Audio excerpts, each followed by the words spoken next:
morning, my friends, on this beautiful Saturday morning.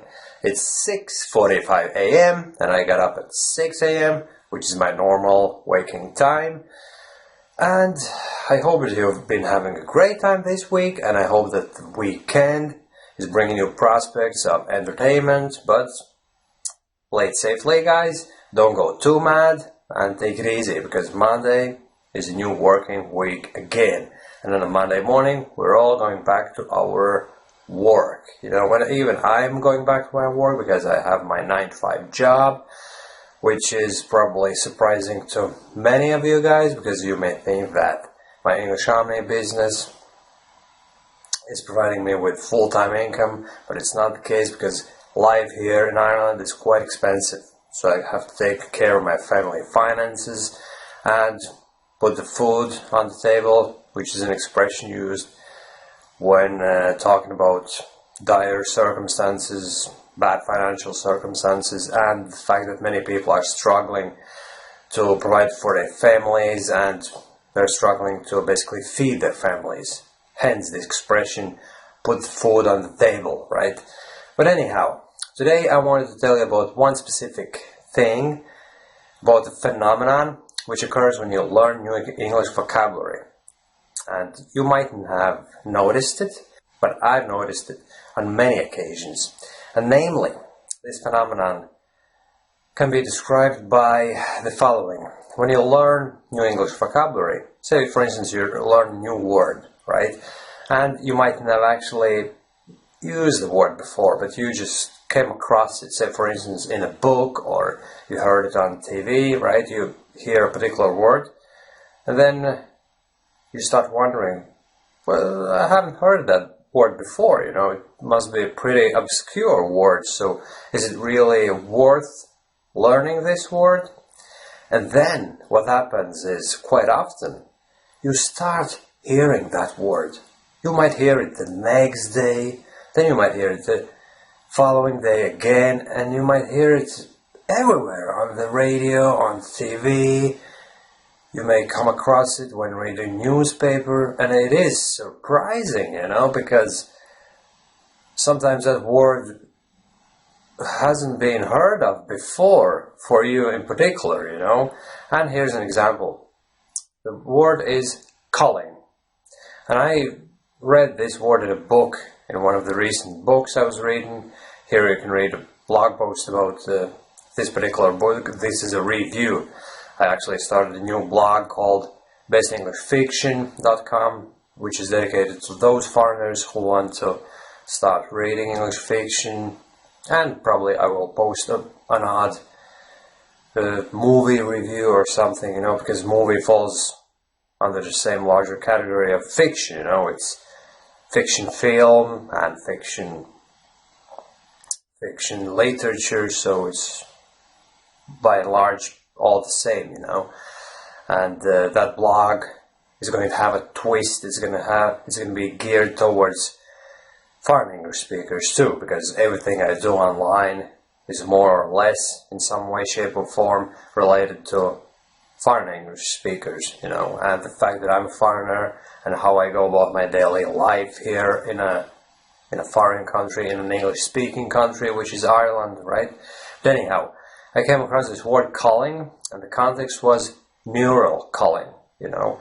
And in this particular book, the main character, a 14-year-old boy, Tom, he was subject to interrogation, whereby his brain was literally dissected, you know. He was hiding away something from the army marshal. Was it a marshal? I'm not really sure. No, it was his teacher, and the subject was software developing programmer. Yeah, he was the main programmer in the Pentagon building. So basically, all the setting in this book is set a couple hundred years in the future, maybe 100 years or so. And the technology has come leaps and bounds, and everything is so developed that wars are waged in the outer space. And boys, teenage boys and girls, who are brilliant at gaming, are being recruited by Pentagon, by the military, right? And they are basically hooked. Computers, actually processors, are implanted into their brain so that they can be hooked on by jamming a wire into their heads. Pretty much the same thing as in Matrix, right, where all those people had like sockets in their heads, at the back of their head, where wire could be plugged in so that they would be connected to the computer and they can participate in virtual reality activities, you know.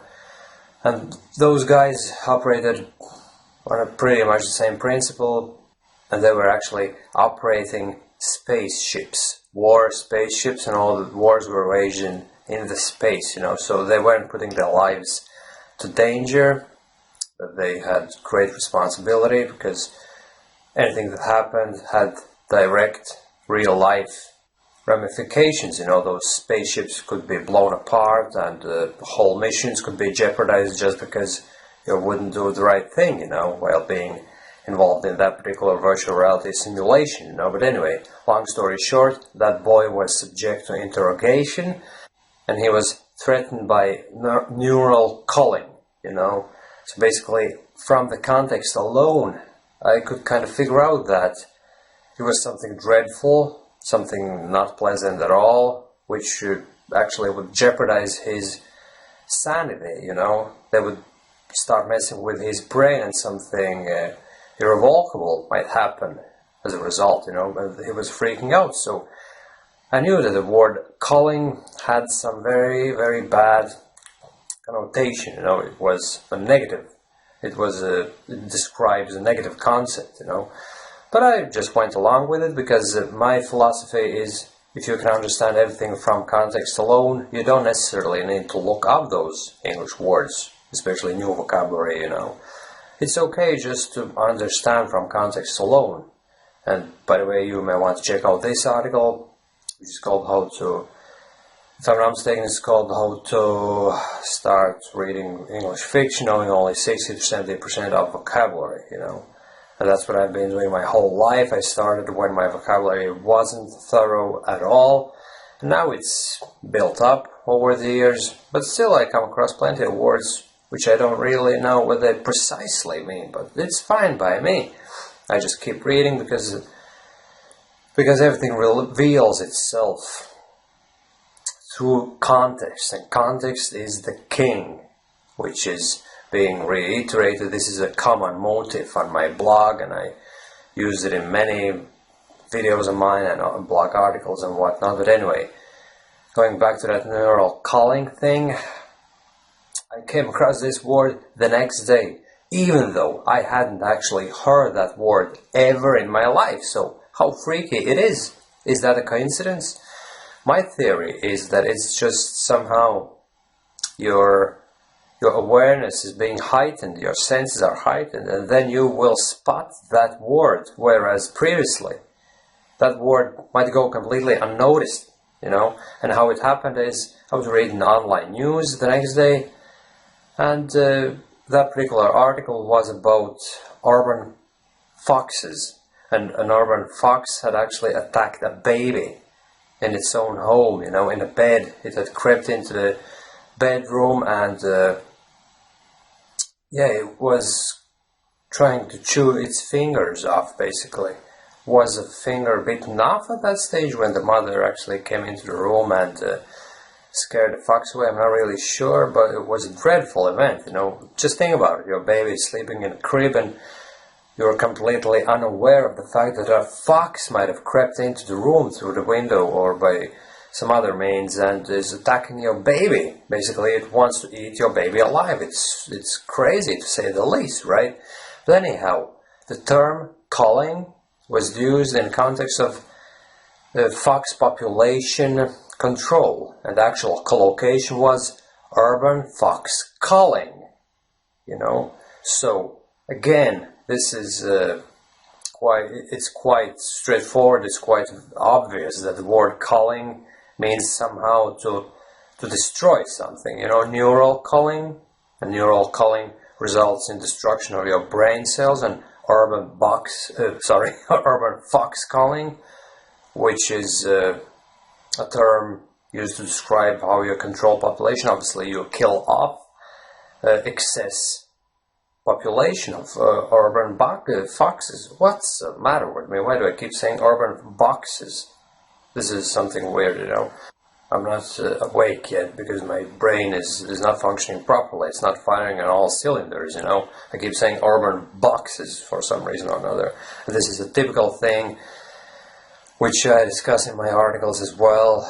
Making mistakes, you know, sometimes you might make a mistake which is totally unexplainable. You don't know why you make it, you know, but it's fine by me, and it shouldn't be reason for much worrying to you either, because just go with it. You make a mistake, but just accept it, you know, it's part of life. Anyway, going back to the calling, you know, I looked up that word eventually in a dictionary, and that's what it means. It means mostly it's used in the context of controlling some wildlife population, so urban fox calling, or just you can just swap that urban fox with any other kind of animal, and like dog calling or cat calling. So basically when there's too much of that particular species in a specific area, you may start a calling campaign whereby obviously you hire certain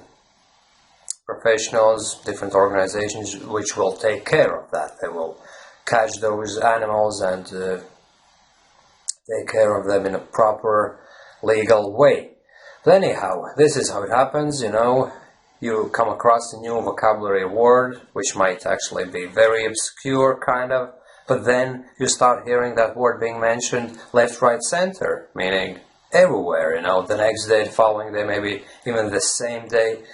And it's all down to how our brain works. I believe that in daily situations, when we go about our daily business, we mightn't actually pay much attention to specific words that our brain doesn't recognize. And this is what must be happening, you know.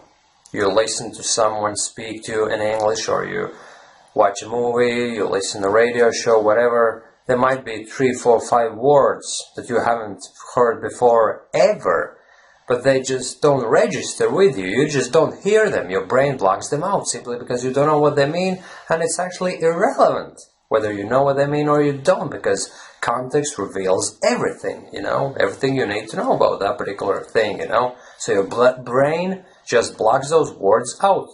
But then when you hear that word in another context and you notice it, and then you start wondering what it might mean, then all of a sudden your brain will recognize that word, and it'll start picking it up in other situations, in other contexts. So that's how it works, and that's part of your English vocabulary building plan. Whenever you come across a word, you don't necessarily need to learn it right away. You don't need to do that, because if you, especially in your early stages of English learning and improvement, if you try to learn every single word, right, you will learn a bunch of words which will never be actually used by you, and which are not used by the general population either. So you'll just basically clutter up your brain with unnecessary vocabulary, you know. So it's best to be left alone and let take care of itself over time. When a particular occasion arises and you need that particular word in some situation of your life, you know, the situation will basically present itself. That word will jump into your ears or into your eyes or whatever you call it, you know, and then you will actually have to learn it. But until then, it's best to be left alone, because this particular word calling, I had never actually used it before, and I'd never heard anyone else use it. People around me we just didn't have conversations involving that word calling, you know. And there are so many other ways you can describe destruction of, well, not destruction, but murder, or not murder, for Christ's sakes, killing of stray animals, for instance. When there's too many cats in urban areas, or dogs, or whatever, you know, you basically call dog exterminators, or animal shelter organizations, and you try to get rid of those animals that way. those professionals will take care of them. They'll catch them, they'll take them away, and then if nobody adopts them, then they'll be put to sleep. You know, it's harsh reality, but that's how it happens, you know. But I had never, ever used the word culling, or I had never heard it before, you know, but this is when that particular situation arose. I was reading the book, and the word culling was there, neural culling, so there was no way I could avoid it. And it started kind of nagging at me, and then I saw it the next day. And that's how this particular word, culling, got added on to my active vocabulary. From now on, whenever I speak about some stray animals or urban fox problem, indeed, I will use this word, culling. Okay, my friends, this is just my morning rant about this particular thing. You know, when you come across a word, and then you'll start hearing that word everywhere. And if you've had similar experiences, and I'm pretty sure you might have them, post your stories in the comment section below. Alright, thanks my friend for watching this video, and see you soon again. Bye bye.